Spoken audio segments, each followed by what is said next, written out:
আজকে যে চ্যাপ্টারটা শুরু করব সেটা হচ্ছে বৃত্তের পরিধি। ভালো করে বুঝবি, কথা বলবি না কেউ, একদম শান্ত, ভালো করে বুঝ। বৃত্তের পরিধি, ঠিক আছে? যদি দেখতে না পাস তাহলে ওখানে দেখবি। দেখ, একটা জিনিস সবসময় মনে রাখতে হবে, এই যে বৃত্তের পরিধি চ্যাপ্টারটা রয়েছে, এই চ্যাপ্টারটা কিন্তু আমাদেরকে যেটা ভালো করে শিখতে হবে এই চ্যাপ্টার থেকে, সেটা হলো প্রত্যেকটা পয়েন্ট, প্রত্যেকটা জিনিসের কনসেপ্ট ভালো করে নিতে হবে। প্রথমে আমরা যে জিনিসটা এই চ্যাপ্টার থেকে জানবো সেটা হলো, প্রথমে আগে বৃত্তকে চিনতে শিখবো। বৃত্ত জিনিসটা এক্স্যাক্টলি কি, তাকে বৃত্ত বলা হয়, ঠিক আছে? বলছে যদি আমাদের একটা কাজ করা হয়, যে আমরা যে কোনো একটা নির্দিষ্ট বিন্দু নিলাম, ওকে, আর এই বিন্দুটাকে আমি কি করলাম, এখান থেকে একটা নির্দিষ্ট একটা দূরত্ব নিলাম, একটা বিন্দু নিলাম আর বিন্দু থেকে একটা নির্দিষ্ট দূরত্ব নিলাম কোনো একটা তলের উপরে। এই যে বোর্ডটা তো এখানে একটা তল, আমরা একটা বিন্দু নিলাম বোর্ডের উপরে, আর এই বিন্দু থেকে একটা নির্দিষ্ট দূরত্ব নিলাম, আর এই দূরত্বটাকে সমানভাবে চারিদিকে ঘুরিয়ে দিলাম। যে চিত্রটি তৈরি হলো সেই চিত্রটির নাম হলো বৃত্ত। বোঝা গেল? তার মানে এই যে বৃত্তটার এই যে পয়েন্ট, এই বিন্দুটা থেকে যে এই দূরত্বটা, তার উপরে এই যে সারফেসটা, এটাকে বলা হয় একটা পরিধির মতন বলতে পারিস, বা এটা একটা বক্ররেখা। এইটা এমন একটা বক্ররেখা, সেই বিন্দুটা থেকে দূরত্বটা কিন্তু সব জায়গাতে সমান হবে। এইদিকেও দূরত্ব যতটা, এইদিকেও। আমি হয়তো বৃত্তটার ছবিটা এখন একটু কম বেশি এঁকেছি, কিন্তু বৃত্তটা যদি আমি এক্স্যাক্ট বৃত্ত আঁকি, তাহলে এক্স্যাক্ট বৃত্ত আঁকতে গেলে আমি দেখতে পাবো,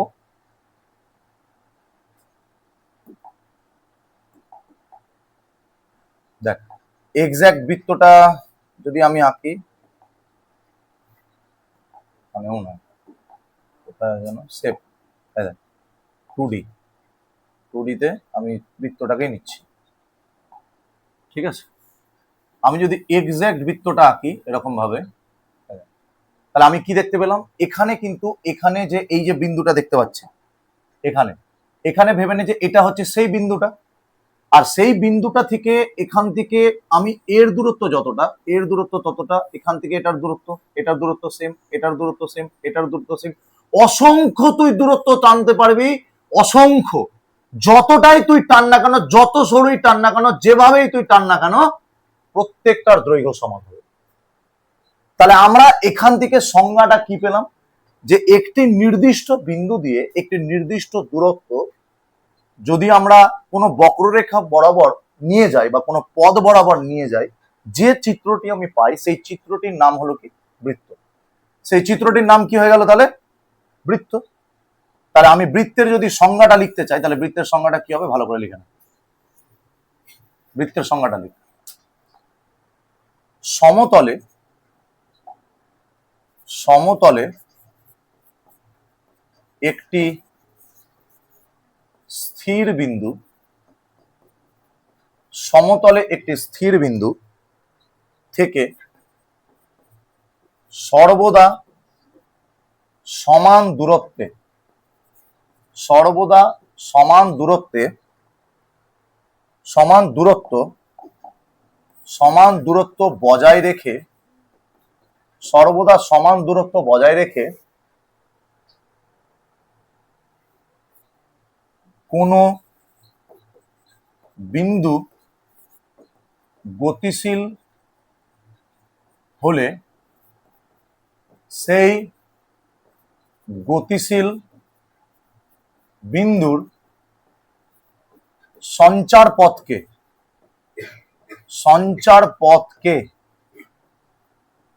বৃত্ত বলা হয়। সঞ্চার পথকে বৃত্ত বলা হয়। তাহলে আমি যদি এই নির্দিষ্ট বিন্দুকে ও দ্বারা চিহ্নিত করি, তাহলে এখানে ও হচ্ছে নির্দিষ্ট বিন্দু, ও কিন্তু নির্দিষ্ট বিন্দু, ওটা হচ্ছে নির্দিষ্ট বিন্দু, আর আমি এই সঞ্চার পথটাকে পি দিয়ে চিহ্নিত করলাম, তাহলে পি হলো সঞ্চার পথ, পি হলো সঞ্চার পথ। আর আমি যদি একটা দূরত্বকে ভেবে নে এই দূরত্বটাকে আর দিয়ে চিহ্নিত করলাম, তাহলে ও আর হলো নির্দিষ্ট দূরত্ব, ও আর হলো নির্দিষ্ট দূরত্ব, ও আর হলো নির্দিষ্ট দূরত্ব। বোঝা গেল? বিষয়টা বুঝতে পেরেছিস বৃত্ত কাকে বলে? এটুকু কনসেপ্ট ক্লিয়ার হয়েছে বৃত্তের কনসেপ্টটা। তাহলে আমরা কি জানলাম? সমতলে একটি স্থির বিন্দু থেকে সর্বদা সমান দূরত্ব বজায় রেখে, তাহলে দূরত্বটা সর্বদা সমান থাকবে, রেখে কোন বিন্দু, এই যে বিন্দুটা যদি গতিশীল হলে সেই গতিশীলের সঞ্চার পথটাকে, সেই সঞ্চার পথটাকে বৃত্ত বলা হয়। এখানে ও হচ্ছে আমাদের নির্দিষ্ট বিন্দু, পি হলো আমাদের সঞ্চার পথ, এবং ও আর যে দূরত্বটা সেটা হলো নির্দিষ্ট দূরত্ব। ক্লিয়ার? তাহলে বৃত্ত সম্বন্ধে ক্লিয়ার হলো এটুকু ধারণা। ভেরি গুড, সবাই লিখেছিস? আচ্ছা, ভেরি গুড। তাহলে আমি এটা আবার কি করি, ইরেজ করছি। এবার আমাদেরকে যে জিনিসটা জানতে হবে, বৃত্তর ছবিটা আঁকা থাক, ঠিক আছে? দেখ ভালো করে, আমরা এবার যে জিনিসটা জানবো সেটা হচ্ছে কি, বৃত্তের পরিধি কাকে বলে? বৃত্তের পরিধি কাকে বলে? বলছে যে একটি বৃত্তের পরিধি বলতে সেই জিনিসটাকেই বোঝায়, সেই বৃত্তের, যে আমরা ভেবে নে এই যে সঞ্চার পথটা, সেই সঞ্চার পথটা কেমন আছে রে? সেই সঞ্চার পথটা কেমন আছে? সেই সঞ্চার পথটা বক্ররেখা বরাবর আছে। এটি তো একটা বক্ররেখা, তোরা কি বলবি যে এই সঞ্চার পথটা সরলরেখা? না। তাহলে এটা একটা কি? বক্ররেখা।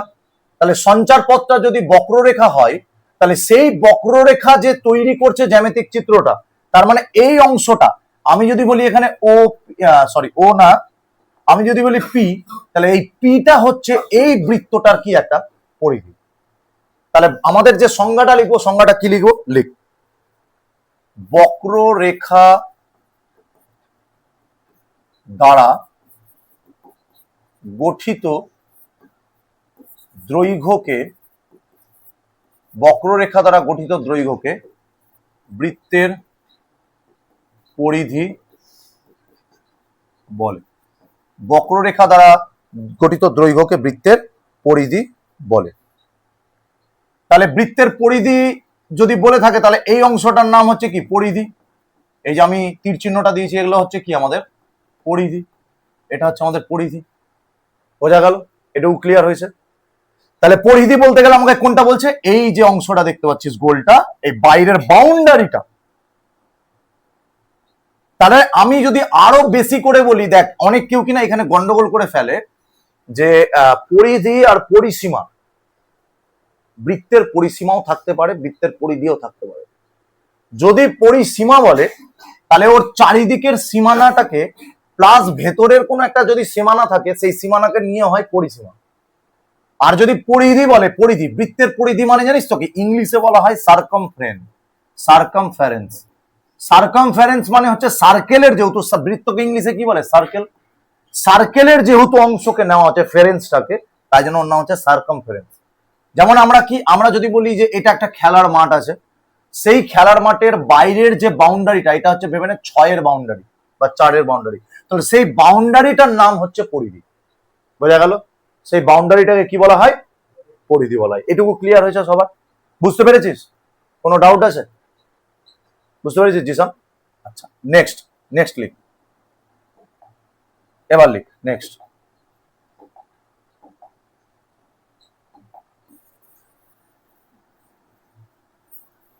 এবার লিখ বৃত্তের ব্যাস। বৃত্তের ব্যাস বলছে একটা বৃত্তের ব্যাস কাকে বলে? একটা বৃত্তের ব্যাস কাকে বলে? ব্যাস কথাটার মানে হলো, বলছে আমি এমন একটি, আগে ব্যাস লেখার আগে সেটা ভালো করে দেখ। এখানে দেখ, আমি এখানে যদি একটা বিন্দু আঁকি, এটা হচ্ছে আমাদের ও বিন্দু। সেই ও বিন্দুটাকে কি বলা হয় জানিস? সেই ও বিন্দুটাকে বলা হয় কেন্দ্র। সেই ও বিন্দুটাকে কি বলা হয়? কেন্দ্র বলা হয়। তাহলে ও বিন্দুটা যদি কেন্দ্র থাকে, তাহলে সেই কেন্দ্র বরাবর কেন্দ্রগামী যে সরল রেখাংশ, বৃত্তকে ছেদ করেছে দুটি আলাদা আলাদা বিন্দুতে। বলছে এখানে একটা আলাদা বিন্দু, এখানে একটা আলাদা বিন্দু, আর এই যে সরল রেখাটা পেয়েছি সেটা কিন্তু কেন্দ্র দিয়ে গেছে, গেছে না? আর কি আমি আঁকতে পারবো? দেখ তো কেন্দ্রগামী, ভালো করে দেখ একটু, পারবো। এই বরাবর আঁকতে পারবো না? তাহলে এই সরল রেখাটাও কি সরল রেখা না, সরল রেখাংশ, বিকজ এখানের শেষ আর শুরুটা কি আছে আমাদের জানা আছে, তাহলে এটা কি হবে? রেখাংশ হবে। তাহলে আমাদের সরল রেখাংশটা যেটা কেন্দ্র দিয়ে যাচ্ছে, তাহলে কেন্দ্র দিয়ে যদি যায় তাহলে এমন একটি কেন্দ্রগামী সরল রেখাংশ যা কেন্দ্র দিয়ে যাচ্ছে, তারপরে আবার আমি এইদিকে আঁকতে পারবো না? এইভাবে পারবো তো? তাহলে এটাও আমাদের কি হবে? কেন্দ্রগামী। আমি আরেকটা সরল রেখাংশ আঁকতে পারবো না? এটাও কি হবে আমাদের? কেন্দ্রগামী। আমি এইভাবে আঁকতে পারবো না? এটাও হবে কি আমাদের? কেন্দ্রগামী। আমি যদি এইভাবে আঁকি সেটাও হবে আমাদের কি? কেন্দ্রগামী। তাহলে আমি কেন্দ্রগামী যে সমস্ত সরল রেখাংশ আঁকতে পারবো, কেন্দ্রগামী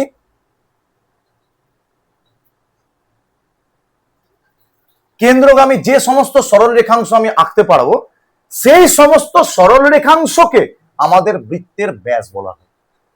বোঝা গেল? তাহলে এমন একটি সরল রেখাংশ যা কেন্দ্র দিয়ে যাচ্ছে, সেই সরল রেখাংশটাকেই আমরা একমাত্র বলবো বৃত্তের কি বলবো? ব্যাস। তাহলে কেন্দ্রগামী সরল রেখাংশকে কেন্দ্রগামী সরল রেখাংশকে বলা হয় বৃত্তের ব্যাস। কেন্দ্রগামী সরল রেখাংশকে বলা হয় বৃত্তের ব্যাস, যেখানে, এটা আগে একটা লাইন লিখে দিবে এখানে, যেখানে ও হলো বৃত্তের কেন্দ্র, ও হলো বৃত্তের কেন্দ্র, এবং এখানে এ আর এটা বি নাম দিয়ে দে এখানে, এবং এবি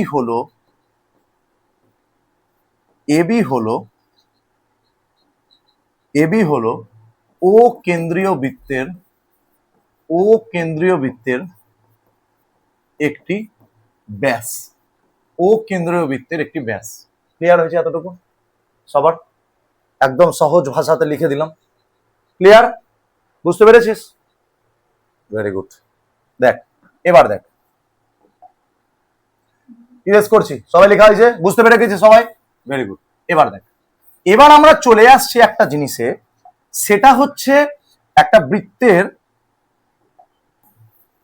আচ্ছা আমরা বলছি এবার যে এই যে বৃত্তটা, আমরা কি কি জানলাম এখন পর্যন্ত? একটা বৃত্ত কাকে বলে সেটা জানলাম, একটা বৃত্তের পরিধি কি সেটা জানলাম, একটা বৃত্তের ব্যাস কি সেটা জানলাম, আর কেন্দ্র কোনটাকে বলে সেটা জানলাম। এবার আমরা জানবো বৃত্তের ব্যাসার্ধ। বৃত্তের ব্যাসার্ধ, একটা বৃত্তের ব্যাসার্ধ, ঠিক আছে? তো একটা বৃত্তের ব্যাসার্ধ এবার আমরা জানবো। তো ব্যাসার্ধ কাকে বলে? বলছে যে আমরা যদি এই যে কেন্দ্রগামী একটি, আমি এটাকে যদি কেন্দ্র বলা হয়, তাহলে ও কেন্দ্রীয় বৃত্ততে এবি, এই যে এবি লাল দাগটা, এবিটা, তাহলে এবিটাকে আমরা কি বলেছি? বৃত্তের, এবিকে কি বলা হয়? বৃত্তের ব্যাস। এবার এবি কে যদি বৃত্তের ব্যাস হয়, তাহলে এই কেন্দ্রটা এই ব্যাসটাকে দুটি সমান অংশে বিভক্ত করছে। এইটা একটা অংশ, এইটা একটা অংশ, করছে না? এক একটা অংশকে এক একটা ব্যাসার্ধ বলা হয়। তাহলে বৃত্তের ব্যাসার্ধ হচ্ছে এখানে কোনটা? ও থেকে বি পর্যন্ত, এটি হচ্ছে বৃত্তের ব্যাসার্ধ। তাহলে আমার একটা জিনিস জানা উচিত, যে কি জানা উচিত? যে আমাদের ও কেন্দ্রীয় বৃত্তটা, এই যে বৃত্তের ব্যাসার্ধটা, সেটা বৃত্তের ব্যাসের অর্ধেক। তাহলে একটা বৃত্তের ব্যাসকে যদি অর্ধেক করা হয়, তাহলে যেটা পার্ট পাবো, এক একটা পার্ট, সেই এক একটা খণ্ডকে আমরা কি বলবো? বৃত্তের ব্যাসার্ধ বলবো। তাহলে বৃত্তের ব্যাসার্ধ যদি হয়, তাহলে আমরা কি বলবো? এখানে আমাদের ওবিটা হচ্ছে, তাহলে কি ওবি হচ্ছে, বা এটা বলতে পারিস আরো একটু ভালোবাসা, বৃত্তের কেন্দ্র থেকে পরিধির উপর যে দূরত্ব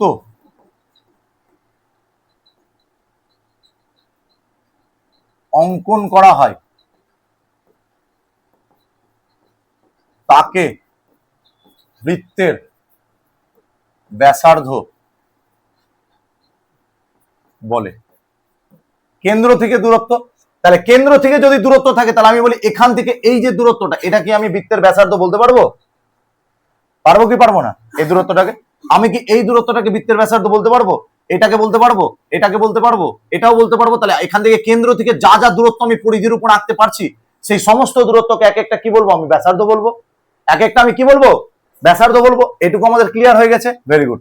এবার তাহলে বৃত্তের ব্যাসার্ধ যদি হয়ে যায় তাহলে আমি একটা লিখে দিই এখানে যে ও কেন্দ্রীয় বৃত্তের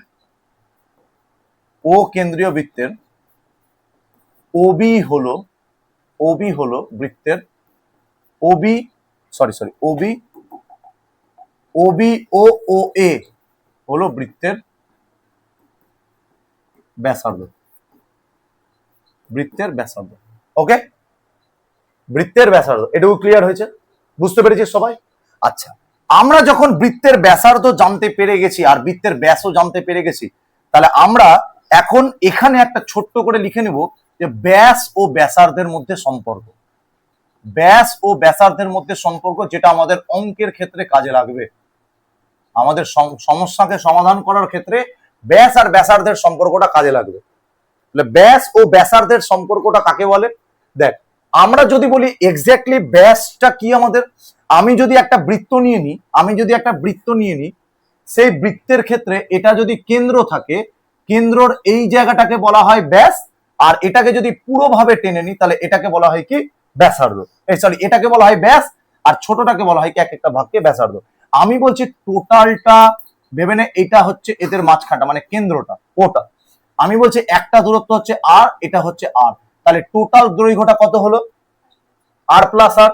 তাহলে আমি বলছি ব্যাসকে আমরা ইংলিশে বলা হয় ডায়ামিটার, তাহলে ডায়ামিটার হলে তাকে চিহ্নিত করা হয় 2r দিয়ে, তাহলে দুটো আর মিলে হচ্ছে কি? ব্যাস। আর আমি যদি বলি ব্যাসার্ধ, যাকে ইংলিশে চিহ্নিত করা হয় রেডিয়াস, দিয়ে, তাকে বললাম ছোট আর, শুধু একটা আর হবে। তাহলে আমি এখানে কি দেখতে পাচ্ছি? যে আমাদের যে ব্যাসার্ধটা আছে সেটার দ্বিগুণ হচ্ছে কে? ব্যাস। তাহলে আমি এখান থেকে একটা সম্পর্ক পেলাম যে ব্যাসটা হচ্ছে 2 ইন্টু ব্যাসার্ধ। আবার আরেকটা সম্পর্ক পেলাম, এটা যেমন একটা সম্পর্ক পেলাম, তাহলে এই সম্পর্কটাকে লিখতে গেলে কেমন ভাবে লিখবো? তাহলে আর সমান সমান 2 ইন্টু আর সমান সমান যে 2r সমান সমান লিখিস না, থাক, এটা থাক, এইটুকু থাক, এটা থাক, এটা থাক। তাহলে ব্যাস সমান সমান 2 ইন্টু ব্যাসার্ধ। এবার আমি যদি বলি ব্যাসার্ধ সমান সমান কি হবে রে? দুইটা ব্যাসের নিচে চলে, তাহলে কত হবে? ব্যাস বাই 2 হয়ে যাবে। তাহলে ব্যাসকে কি দিয়ে চিহ্নিত করা হয়? ডি দিয়ে। আর ব্যাসার্ধকে কি দিয়ে চিহ্নিত করা হয়? আর দিয়ে। ডি মানে কেন? ডি মানে হচ্ছে ডায়ামিটার, তাই জন্য ডি দিয়ে চিহ্নিত করলাম। তাহলে আমি এখান থেকে কি সম্পর্কটা পেলাম? যে আর সমান সমান ডি বাই 2, এটা একটা সম্পর্ক পেয়ে গেলাম, আর সমান সমান ডি বাই 2। তাহলে আর সমান সমান যদি ডি বাই 2 থাকে, সেম ভাবে তাহলে এটা যদি ব্যাসার্ধ সমান সমান ব্যাসের অর্ধেক থাকে, আবার ব্যাস সমান সমান কি? ব্যাসার্ধের, তার মানে কি? ডি সমান সমান আবার কি? 2r। তাহলে এই দুটো সম্পর্ক আমি জানলাম, যে আর সমান সমান ডি বাই 2 আর ডি সমান সমান 2r। বুঝতে পেরেছিস দেবজ্যোতি? ক্লিয়ার হয়েছে তোদের? এটা বুঝতে পেরেছিস সবাই? Very good. এইটুকু আমাদের ক্লিয়ার, ব্যাস আর ব্যাসার্ধ ক্লিয়ার হলো। এবার যে জিনিসটা আমরা দেখব সেই জিনিসটা হচ্ছে, ভালো করে দেখ। আচ্ছা, আমরা দেখছি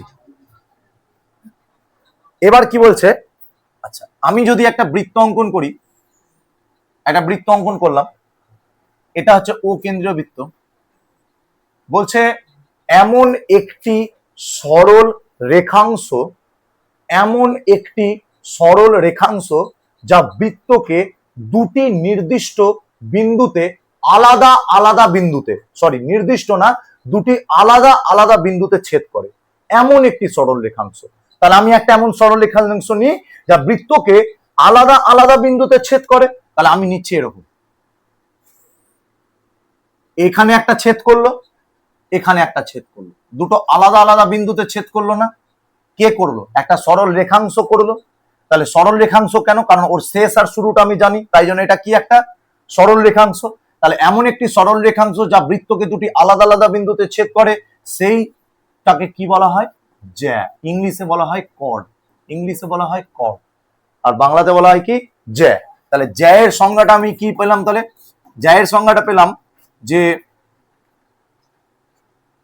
জ্যা হলো এমন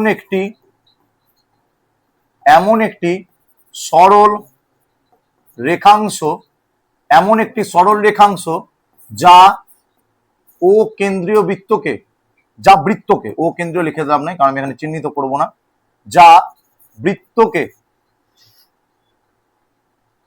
যা বৃত্তের পরিধির উপর দুটি আলাদা আলাদা বিন্দুতে ছেদ করে, আলাদা আলাদা বিন্দুতে ছেদ করে। ক্লিয়ার হয়েছে? আলাদা আলাদা বিন্দুতে ছেদ করে, এইটুকু আমাদের ক্লিয়ার। তাহলে আলাদা আলাদা বিন্দুতে ছেদ করলে তাহলে এটার নাম যদি এ আর বি দিই, তাহলে এখানে হয়ে যাবে এবি হলো একটি জ্যা, এবি হলো একটি জ্যা। ক্লিয়ার হয়েছে? এবার প্রশ্ন হচ্ছে এখান থেকে একটা প্রশ্ন এখান থেকে আসে। কি প্রশ্ন? ভালো করে বুঝ।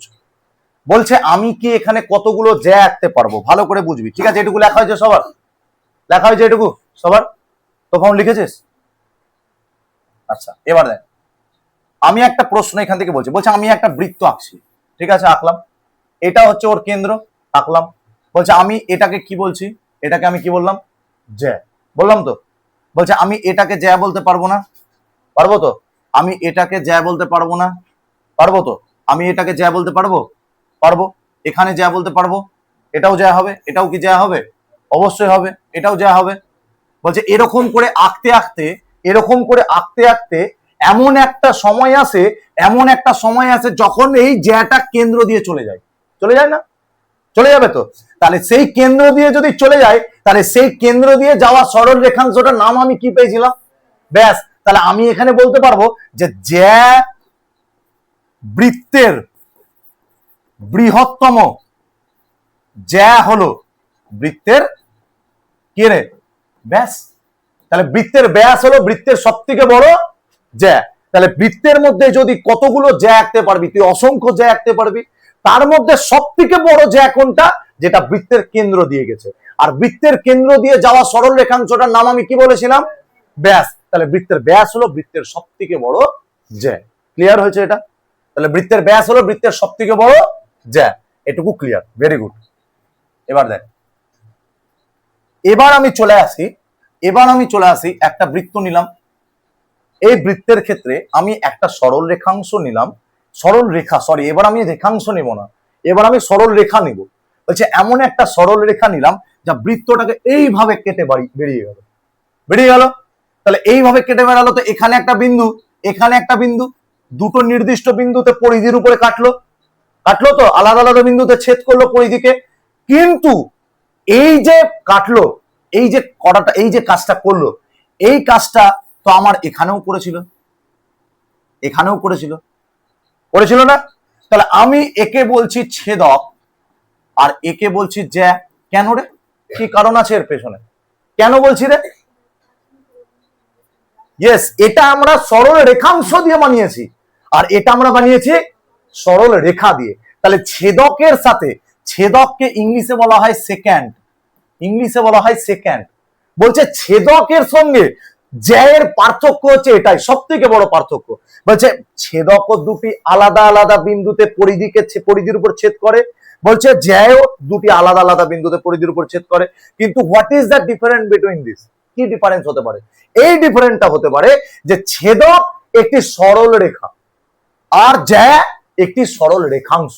তাহলে একটা সরল রেখাংশ একটা জ্যা তৈরি করতে সাহায্য করে, আর একটা সরল রেখা একটি ছেদক তৈরি করতে সাহায্য করে। তাহলে আমরা এখান থেকে কি শিখলাম? যে ছেদক হবে যে সরল রেখা, এমন একটি সরল রেখা যা এটাকেও আমরা ছেদক বলতে পারবো, এইভাবেও ছেদক হতে পারে। তাহলে ছেদক আমাদের সরল রেখা তৈরি করে, আর জ্যা আমাদের কে তৈরি করে? সরল রেখাংশ। ক্লিয়ার হয়েছে? এটা বুঝতে পেরেছিস কোনটাকে ছেদক আর কোনটাকে জ্যা বলা হয়? Very good. এবার একটা জিনিস দেখ, এবার জিনিসটা দেখ ভালো করে, আমি একটি সরলরেখা, আমি একটি সার্কেল নিলাম, আর সার্কেলের মধ্যে এটা হচ্ছে একটা বিন্দু, ও একটা বিন্দু, ক্লিয়ার? ও একটা বিন্দু। আচ্ছা, ও বিন্দুতে আমি দেখতে পেলাম এমন একটা সরল রেখা, নট সরল রেখাংশ, এমন একটা সরল রেখা বৃত্তটাকে এইরকম, সরি, বৃত্তটাকে এইভাবে টাচ করে বেরিয়ে গেছে, এই জায়গাতে টাচ করে বেরিয়ে গেছে বৃত্তটাকে। তাহলে যে টাচ করে মানে কি, এই যে একটা সরল রেখা আমি নিলাম, এই বৃত্তটাকে কি করলো, একটি নির্দিষ্ট বিন্দুতে টাচ করে জাস্ট ছুঁয়ে বাড়িয়ে বেরিয়ে গেল। আমি এইভাবে আঁকতে পারবো, ছুঁয়ে বেরিয়ে গেল, এইভাবে আঁকতে পারবো, ছুঁয়ে বেরিয়ে।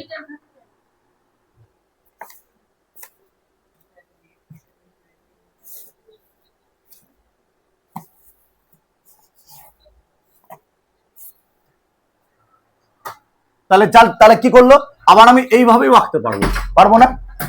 তাহলে কি করলো, যে আমরা এখানে একটি এমন সরল রেখা পেলাম, যে সরল রেখাটা বৃত্তটাকে একটি নির্দিষ্ট বিন্দুতে ছুঁয়ে বেরিয়ে যাচ্ছে। তাহলে এই রকম যে বিন্দুতে ছুঁয়ে বেরোচ্ছে, সেই বিন্দুটাকে বলা হয় স্পর্শ বিন্দুগামী, সেটাকে বলা হয় স্পর্শ বিন্দুগামী।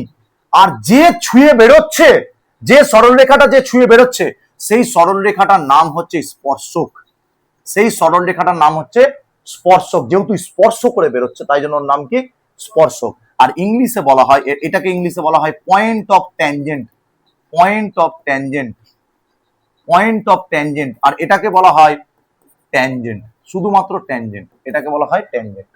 তাহলে বললো বৃত্তের এমন একটি সরল রেখা যা বৃত্তটিকে একটি নির্দিষ্ট বিন্দুতে ছেদ করে বেরিয়ে যায়, সেই সরল রেখাটিকে বলা হয় বৃত্তের স্পর্শক। কি বলা হয়, বৃত্তের স্পর্শক। ক্লিয়ার হয়েছে?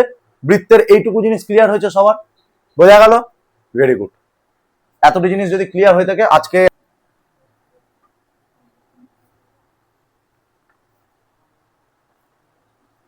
এবার যে জিনিসটা আমরা করব সেটা হচ্ছে, আমরা বৃত্তের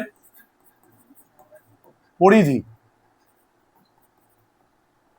ও ব্যাসের সম্পর্ক সেটা জানব। বৃত্তের পরিধির সাথে ব্যাসের কি সম্পর্ক, সেই বিষয়টা আমরা এবার জানবো। ঠিক আছে? বৃত্তের পরিধির সাথে ব্যাসের কি সম্পর্ক।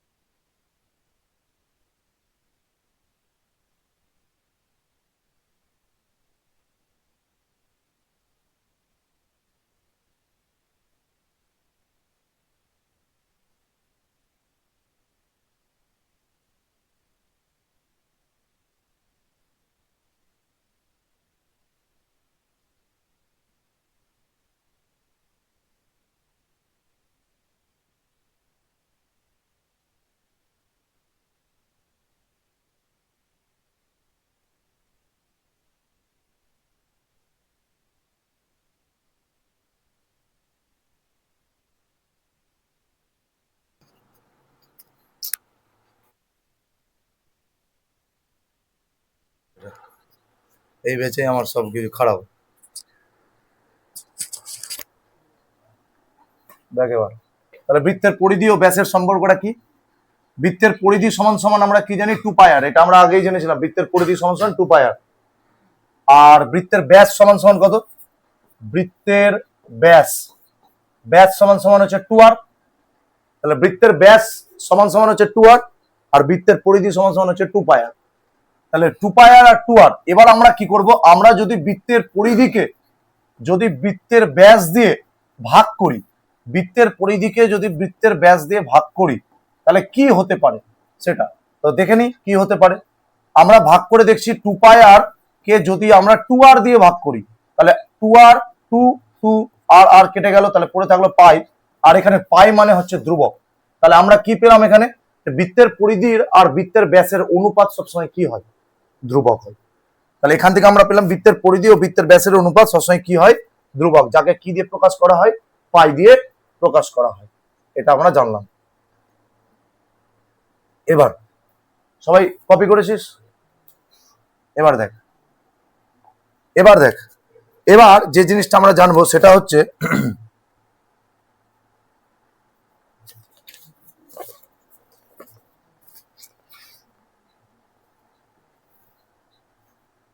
একটা অধিবৃত্তের অধিবৃত্তের পরিধি কি করে বার করতে হয়, একটা অধিবৃত্তের পরিধি কি করে বার করতে হয়। তো অধিবৃত্তের পরিধি কথাটার মানে হচ্ছে যে আমাদেরকে অধিবৃত্তের পরিধি বার করার জন্য যে জিনিসটা দেখতে হবে, যে আমি যদি একটা বৃত্ত আঁকি, এটা হচ্ছে অধিবৃত্ত, তাহলে অধিবৃত্তের আমি বলে নিচ্ছি যে আমি ধরে নিচ্ছি এটা যে এই অধিবৃত্তটার এরকম আছে, এটা হলো ব্যাসার্ধ, আর আর হলো ব্যাসার্ধ, আর এটা হচ্ছে কেন্দ্র। তাহলে অধিবৃত্তটার পরিধি কি করে বার করব? আমরা যদি গোটা বৃত্তের পরিধি কত জানি, 2πr জানি তো, তার অর্ধেক যদি করি, মানে তাকে যদি 2 দিয়ে ভাগ করি, তাহলে সেটা অধিবৃত্তের পরিধি হয়ে যাবে। তাহলে 2 দিয়ে ভাগ করলে কত হয়ে যাবে, সেটা πr হয়ে গেল, πr। তাহলে আমরা এখান থেকে কি সূত্র পেলাম, আমরা এখান থেকে পেলাম হাফ ইন্টু বৃত্তের পরিধি, হাফ ইন্টু বৃত্তের পরিধি সমান সমান হচ্ছে অধিবৃত্তের পরিধি, সমান সমান হচ্ছে অধিবৃত্তের পরিধি। তাহলে হাফ ইন্টু বৃত্তের পরিধি মানে কত, হাফ ইন্টু 2πr, পায়ার পায়ার 2 কেটে গেল, তাহলে পায়ার বাঁচলো, তার মানে অধিবৃত্তের পরিধি গিয়ে দাঁড়ালো কত, পায়ার। এটাই হচ্ছে পায়ার, বোঝা গেল, অধিবৃত্তের পরিধি হচ্ছে পায়ার। এবার যে জিনিসটা আমরা জানবো সেটা হচ্ছে পায়ার একক। এবার দেখ, দেখেছে সবাই,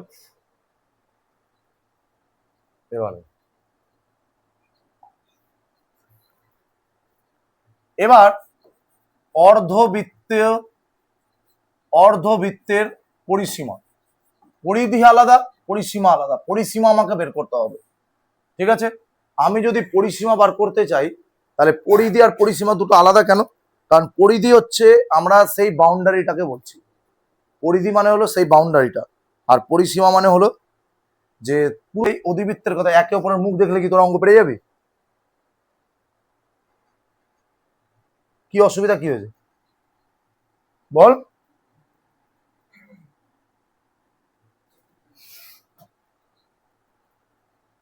কি প্রবলেম?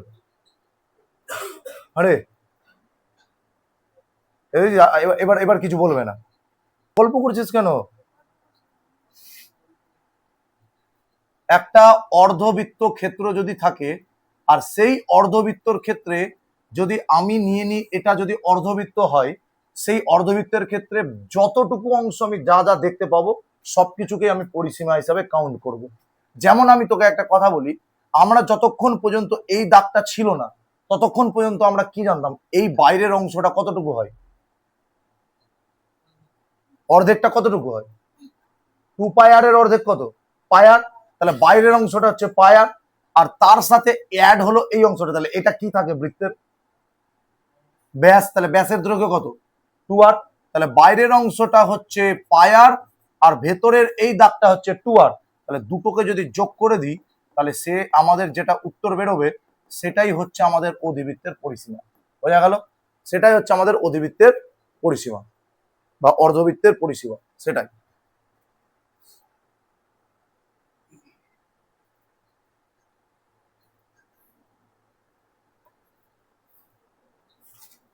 হলো এটা। এবার দেখ, এবার এবার যে জিনিসটা জানবো সেটা হচ্ছে বৃত্তাকার পরিখার বাইরের ও ভিতরের সীমারেখার দৈর্ঘ্যের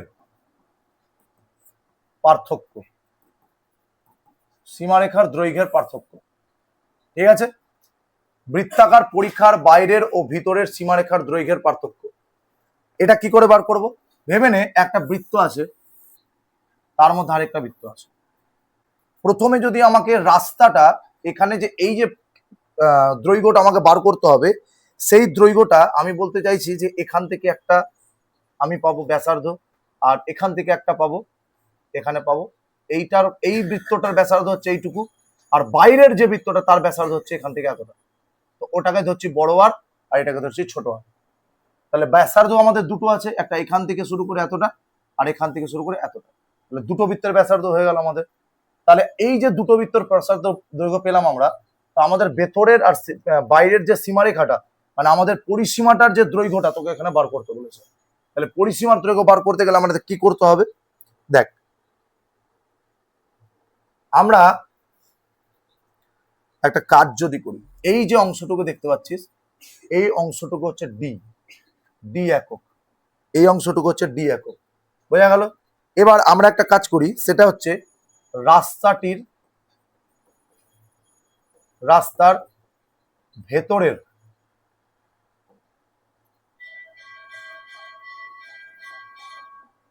বাইরের সীমারেখার দৈর্ঘ্য, বাইরের সীমারেখার দৈর্ঘ্য কি সীমারেখা হবে, দেখ আমাদের বাইরের দৈর্ঘ্যটা যদি আমাদেরকে বার করতে দেয়, তাহলে বাইরের সীমারেখার মোট দৈর্ঘ্য যদি বার করতে দেয়, তাহলে আমরা কিভাবে বার করব, আমরা মোট দৈর্ঘ্য বার করতে গেলে তাহলে বাইরের যে সীমারেখাটা সেই সীমারেখাটা কি কি অংশ নিয়ে গঠিত সেটা তোকে আগে দেখতে হবে। একটা হচ্ছে 2πr, মানে হচ্ছে বাইরের যে পরিসীমাটা পরিধিটা সেটা হলো 2πr, তার সাথে সাথে অ্যাড হবে 2πd, মানে হচ্ছে ভেতরের পরিসীমাটার দৈর্ঘ্য। তাহলে এখান থেকে 2π কে কমন যদি নিই, তাহলে r প্লাস ডি হচ্ছে আমাদের রাস্তার বাইরের সীমারেখার মোট দৈর্ঘ্য। মানে এই যে রাস্তাটা পাচ্ছিস সীমারেখাটার দৈর্ঘ্য তোকে বার করতে দিল, মোট দৈর্ঘ্যটা। এবার ভেতরের সে সীমারেখাটা, সেই ভেতরের সীমারেখাটার দৈর্ঘ্যটা কত, সে ভেতরের সীমারেখার মোট দৈর্ঘ্য কত, ভেতরের সীমারেখার মোট দৈর্ঘ্য হচ্ছে 2πr। তাহলে এবার কি করতে হবে আমাকে, এবার কি বার করতে হবে আমাকে, সীমারেখার বাইরের আর ভেতরের দৈর্ঘ্যের পার্থক্য। তাহলে পার্থক্যটা কত হবে, পার্থক্যটা তখন হয়ে যাবে, পার্থক্যটা হয়ে যাবে যে ভেতরেরটা 2πr প্লাস ডি, সেখান থেকে মাইনাস করব বাইরেরটা। তাহলে এখান থেকে যদি আমি কমন নিই 2π কে, তাহলে ব্র্যাকেটের মধ্যে হবে r প্লাস ডি মাইনাস আর, আর কেটে গেল, তাহলে 2πd হচ্ছে আমাদের অ্যান্সার, এত একক। তাহলে যদি পার্থক্য বলে ভেতরের পরীক্ষার সাথে বাইরের সীমারেখার কোনো অঙ্কেতে বলা থাকে যে পার্থক্য বের করো, তাহলে এই সূত্রতে যদি বসিয়ে দিস আর এই ডি এর দূরত্বটা যদি জানিস, তাহলে এখান থেকে আমাদের অ্যান্সারটা বেরিয়ে যাবে। বোঝা গেল 2πd একক। তাহলে 2π তো নর্মালি পায়ের মান প্রত্যেকটা অঙ্কে 22/7 থাকবে, পায়ের একটা নির্দিষ্ট মান আছে 22/7, কিন্তু এটা এক্স্যাক্টলি ভুল মান। আমরা পায়ের মান 3.14 সামথিং এটা ঠিক মান বলি, কিন্তু 22/7 যেটা আছে 22/7টা অঙ্কতে যাতে সুবিধা হয় করতে, তার জন্য 22/7টাকে বার করা হয়। তো আমাদের এখানে কোশ্চেনটা কেমন থাকবে, পরীক্ষাতে কোশ্চেনটা থাকবে ভালো কোন অঙ্ক দিয়ে দিল আর লাস্টে বলে দিল যে বলো তো দেখি সীমারেখার দৈর্ঘ্যের ভিতরের বাইরের আর ভেতরের সীমারেখার দৈর্ঘ্যের পার্থক্যটা কেমন হবে। সেই পার্থক্যটা হচ্ছে 2πd। তাহলে ডি এর মানটা তুই যদি জানিস তাহলে এখানে বসিয়ে দিলে আমাদের অ্যান্সার, তাহলে এতটা অংশ তোকে আর করতে হবে না এক্স্যাক্টলি, তাহলে সূত্রতেই তোদের কাজ হয়ে যাবে 2πd। বোঝা গেল এটা, ক্লিয়ার। মোট দৈর্ঘ্য এটি বুঝে গেছিস। দেখ আমি বলতে চাইছি যে এই যে অংশটা দেখতে পাচ্ছিস এটা হলো 2πr, আমাকে বলেছে বাইরের সীমারেখার মোট দৈর্ঘ্য। তো বাইরের যে সীমারেখাটা, এই সীমারেখাটা কাকে কাকে নিয়ে গঠিত, তো আমি বলতে চাইছি যে এই মোট দৈর্ঘ্য যখন বার করতে দেবে বাইরের সীমারেখাটা, তো বাইরের সীমারেখাটা প্রথমত এই দৈর্ঘ্যটা তোকে লিখতে হবে, তাহলে এই দৈর্ঘ্যটা মানে হলো 2πr প্লাস, এবার এখানে যে এবার ভেতরে যে অংশটা আছে, ভেতরে এতটি গ্যাপটা মানে ডি এর দৈর্ঘ্যটা, সেই দৈর্ঘ্যটাও তো 2πd, মানে ওটাও তো একটা পরিধি তাই না, ভেতরেরটাও তো একটা সীমারেখা, এই সীমারেখাটার দৈর্ঘ্য তখন কত হয়ে যাবে 2πd, দুটোকে অ্যাড করলে টোটাল আমরা বাইরের যে সীমারেখাটা তার দৈর্ঘ্যটা পেয়ে যাবো। বোঝা গেল।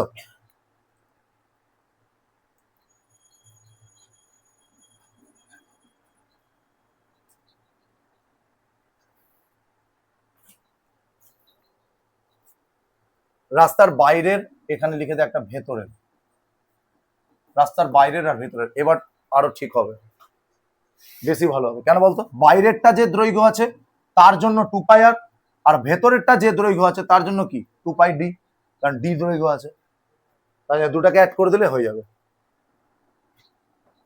হয়ে গেল এটা। এবার এবার দেখ এবার যে জিনিসটা জানতে হবে, বৃত্তচাপের দৈর্ঘ্য নির্ণয়। বৃত্তচাপের দৈর্ঘ্য নির্ণয়।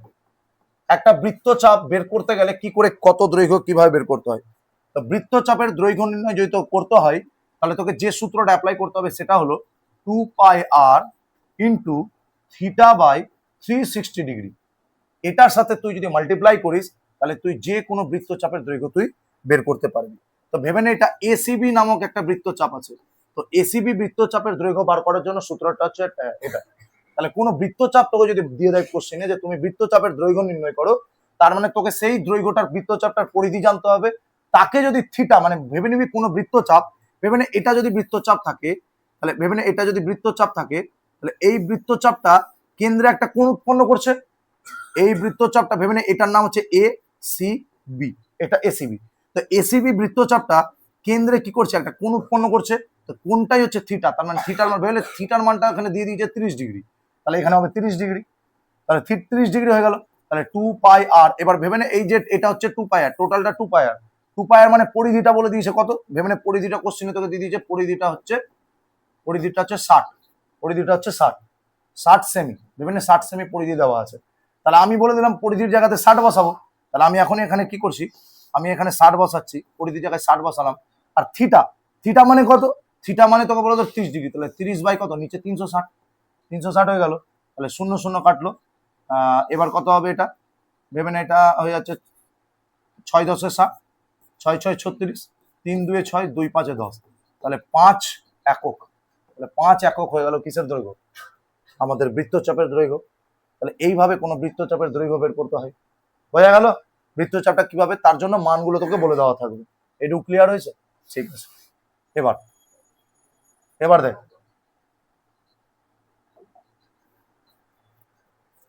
গরম লাগছে সিধা, তোর থেকে বেশি গরম আমার লাগছে, বুঝলি? এই গরমটা আমি সহ্য করতে পেরে যাচ্ছি, তো তোকেও সহ্য করতে হবে। কাল পরশুর মধ্যে ফ্যান লাগিয়ে দেবো, এসি লাগিয়ে দেবো। পরিসীমা, বৃত্তকালার পরিসীমা। এবার কোনো বৃত্তকালার পরিসীমা তোকে বের করতে হবে। তাহলে কোনো বৃত্তকালার পরিসীমা বের করার জন্য তোকে কি করতে হবে, দেখ পরিসীমাটা বের করতে গেলে তোকে একটা জিনিস সবসময় ভাবতে হবে যে আমাকে বৃত্তকলার পরিসীমা চাইছে। আমরা আগে জেনে গেছি যে বৃত্তকলা কাকে বলে। তাহলে এবার বৃত্তকলার পরিসীমা যদি আমাকে বার করতে হয়, তার আমি সূত্রটা ডাইরেক্ট লিখে দিচ্ছি। সূত্রটা হবে সমান সমান 2r into 1 plus pi theta by 360 degree.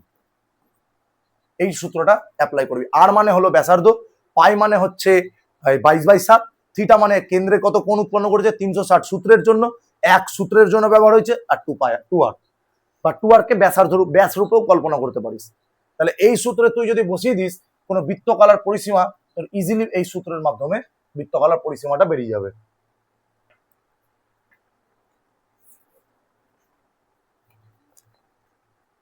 বেরোলো, হলো এটা?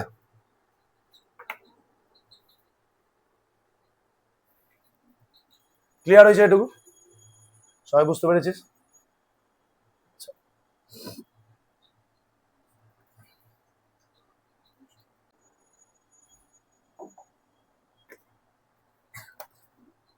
তো